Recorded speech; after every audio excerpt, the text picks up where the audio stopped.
Bom, boa tarde a todos. O encontro de hoje estava programado apenas para a apresentação do nosso novo parceiro, mas ontem a fala do Diego obrigou a mim a antecipar um movimento que a gente já faria e falar sobre o processo de readequação do nosso elenco, né? Eu estou aqui hoje, na verdade, para fazer um pedido de desculpas, não só ao Diego, mas aos demais atletas que foram envolvidos nesse processo, né? O Fluminense é um clube onde tem gente de honra, de integridade cuidando dele, e quando a gente erra, a gente assume, admite o erro, tenta melhorar e vai em frente. A gente tem que admitir que a forma com que foram tratados esses atletas e as famílias respectivas foi muito longe do adequado, não digo nem do ideal, do adequado, e causou em nós também uma grande tristeza de sentir que a gente causou neles todo esse desconforto, todo esse sentimento muito legítimo de ter sido tratado de uma forma totalmente inadequada. Dentro do nosso processo também de um certo aprendizado, a gente vai dar a certeza de que a gente não vai repetir esse tipo de procedimento. Foi um processo bastante complicado tudo, e acabou com uma decisão muito equivocada de emitir aquela nota. Então, eu vim aqui a público, não só o Diego, acho que a insatisfação dele com certeza representa a dos demais atletas, das famílias desses atletas também, com a forma com que isso tudo foi tratado. Então, eu deixo aqui o pedido de desculpas do Fluminense, meu também particular, e abro agora para vocês fazerem as perguntas dentro desse tema e depois a gente passa para o outro assunto do nosso encontro.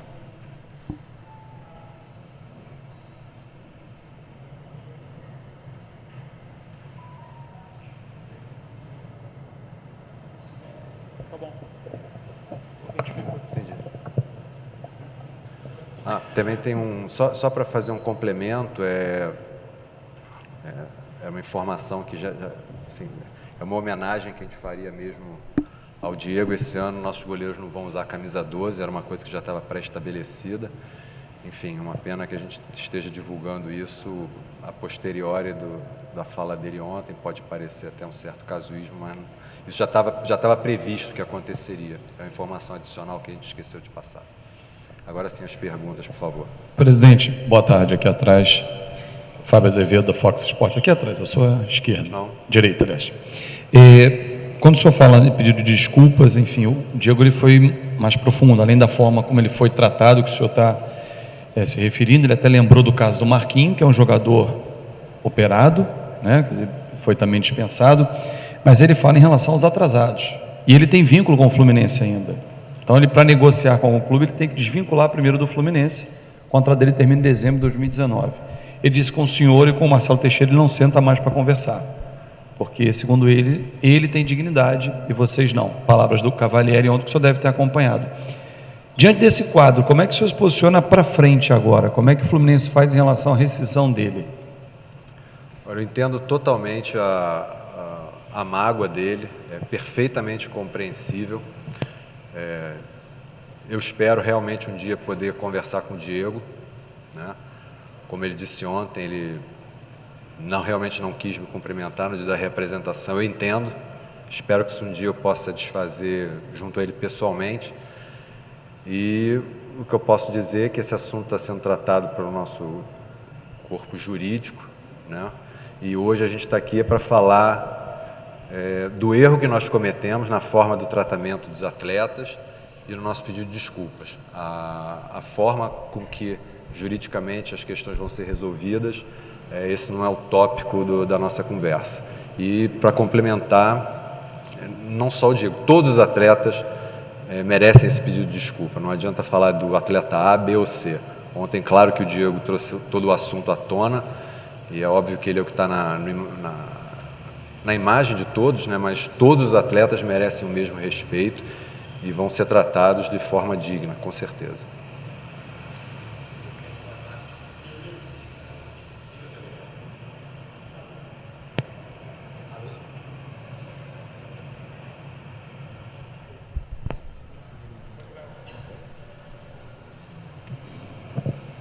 Boa tarde. Ontem o Cavalieri ele negou veementemente que ele foi procurado pelo Fluminense para renegociar, como o Fluminense está fazendo com o Gum. Eu queria saber se realmente o Fluminense não procurou, e se no caso não procurou, por que não tentou, assim como tentou está tentando com o Gum? De fato, não houve, não foi procurado mesmo, ele tem razão no que ele está falando. Aproveito até para explicar como se deu esse processo de readequação. No início de dezembro, nós identificamos que, dados os problemas recorrentes de atraso de salário pelos quais passamos em 2017, era necessário fazer alguma coisa para que isso não se repetisse. Então, nós necessitávamos de uma redução da nossa folha de pagamento e, por critérios diversos, que não cabe aqui, elencamos os atletas que a gente precisaria não ter mais na nossa folha. Nós contávamos com instrumentos financeiros para fazer esse acordo no início de dezembro, só que por diversos fatores que não eram do nosso controle, não aconteceu e nós colocamos esse processo em stand-by, porque contávamos que isso fosse acontecer um pouco mais para frente. Como não aconteceu, até o final de dezembro, nós tínhamos 3 opções. Ou abrir mão de fazer o processo e continuar com os mesmos problemas de salário, ou avisar naquele próprio final de ano, onde nós efetivamente fomos avisar os atletas, ou deixar para o meio da temporada. Então nós analisamos e chegamos à conclusão de que prolongar ainda mais a comunicação seria mais prejudicial ainda ao atleta. O nosso grande erro foi na forma de fazer, foi na forma pouco humanizada de tratar esse assunto, e é por isso que a gente reconhece o nosso erro aqui. Mas o racional por trás disso foi exatamente esse.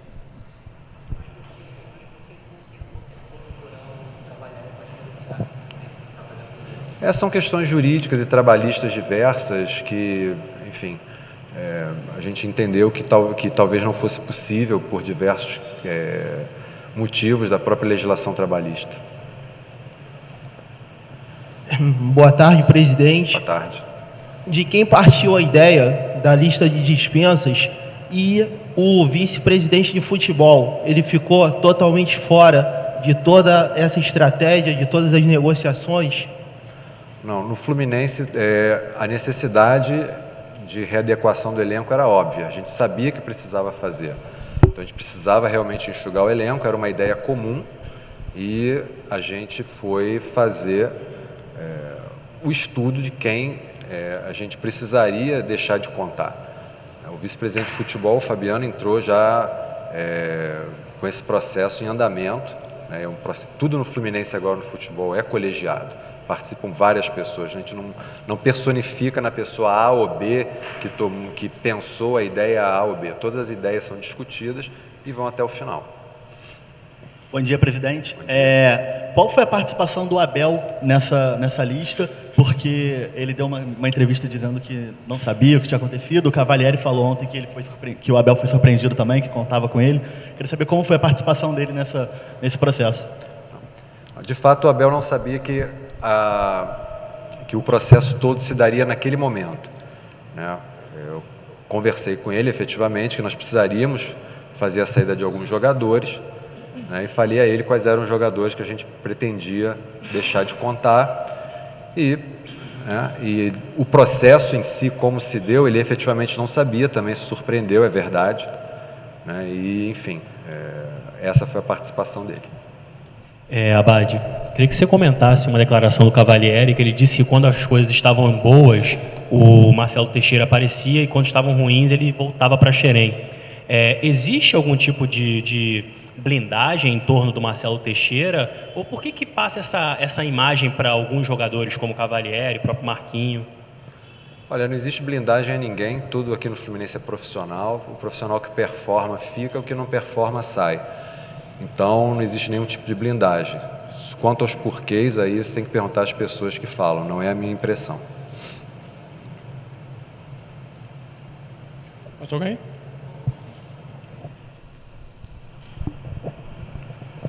Presidente, desculpa, eu não consegui entender em relação à pergunta do Abel, que o colega fez.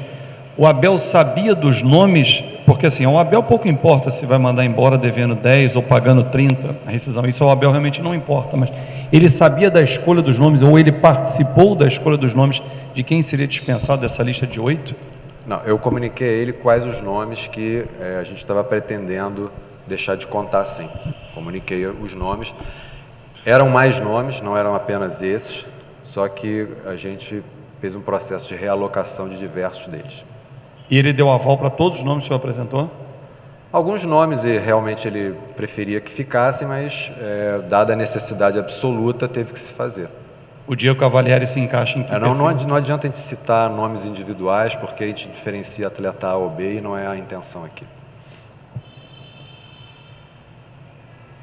Presidente, João Mércio, do Jornal Lance aqui.